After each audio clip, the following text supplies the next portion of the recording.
Okay, y'all, I'm getting ready for school, and I decided to tell y'all a quick story about this blind date I went on. Okay, so I'm talking to this guy, and everything's great. He's attentive, he's expressive, he wants to get to know me, he's planning, the date out and stuff like that. And so we have been talking for a while, just on the phone because we were at a distance at first while he was home visiting family.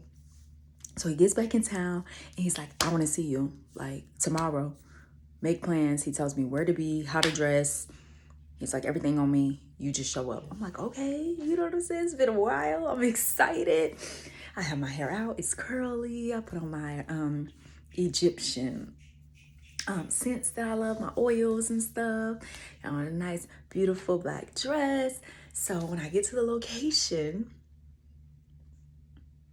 the people are like, Mr. So-and-so told us you would be coming, and he wants you to wear this blindfold, because he has something special planned for when he arrives. Now, normally, if it was like a secluded, like a place or something secluded, I would have been like, blindfold. My first time meeting him in person, hell no, cause I seen Taken 1 and 2. I seen Get Out. I seen all these different things, but we were in a public setting, and I was like, okay, I'll oblige because baby, he fine. Okay, he's fine. I'm like, you know what? I'm about to risk it all. So I let them put the blind. Well, they take me to my seat and stuff like that, and then I let them put the blindfold on me. So I'm sitting there, and I hear his sexy, sultry voice, like, hello, beautiful. I'm like, hi. He's like, oh, wow, you look ravishing tonight. Ravishing? Nobody tells me I look ravishing. So he's like, you look ravishing. Mind you, I'm still blindfolded. So I'm just hearing him talk, and I could smell his cologne. And then, like I said, his voice is just, it's sultry, it's deep, I'm just like, yes, hurry up, take the blindfold out. I didn't say this to him, but that's what I'm thinking. And so, he's like, can I have a hug, and I'm still blindfolded. And I'm like, yes. Now, mind you, I don't practice the hugs at home. I'm like, okay, do I want to come in for the neck? I'm like, no. That seems like we like already in a relationship. We like booed up. I'm like, okay. Do I come in? But I'm like, okay, that's giving church hug. That's giving like, nice to see you, brother. So I'm like, okay, no. Then I'm like, okay, do I come down here? I'm like, that is, sorry, I don't post online, but I'm like, and I told her I was recording, but I'm like, okay, if I hold down here, that's who the man, you know what I'm saying? Like that's like we both the man at this point. So I'm like, okay, I can't do that. So then I'm like, oh, boom, I'm gonna hit him with the combo. You feel me? One on the neck, one on the back, like mid back, kind of. You know what I'm saying? So it's like, nice to meet you.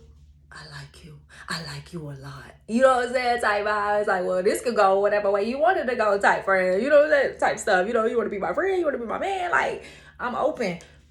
So, all right. So I stand up at my seat. And I go in for the hug. Still blindfolded. I go in for the hug. And I miss it. You know what I'm saying? So now it feel like boxing. Like I'm watching boxing when somebody like they got a good stance and they going and they swinging and the person dodging. It's like, you feel me? That's how it felt. I miss, and I'm like trying to see where he at because I heard his voice, so I thought he was, you know what I'm saying? I thought he was right in front of me, so I'm like, and when I like my hands kind of slides down, boom, I feel something under my fingertips. I open the blindfold like that, like real quick. It's the top of his head, y'all. This man.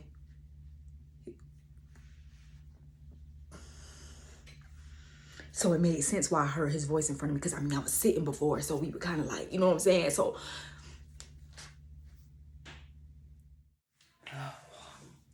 I should have known. There were signs. He never wanted to FaceTime. But again, he was with his family. So I'm like, oh, yeah, cool. Yeah, I understand. Like, I'm a private person. I don't want people all up in my business either. Then his photos were seated. Selfies were like neck up. Yo.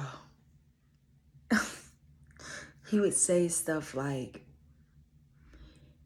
Women always try to make me feel bad about my shortcomings.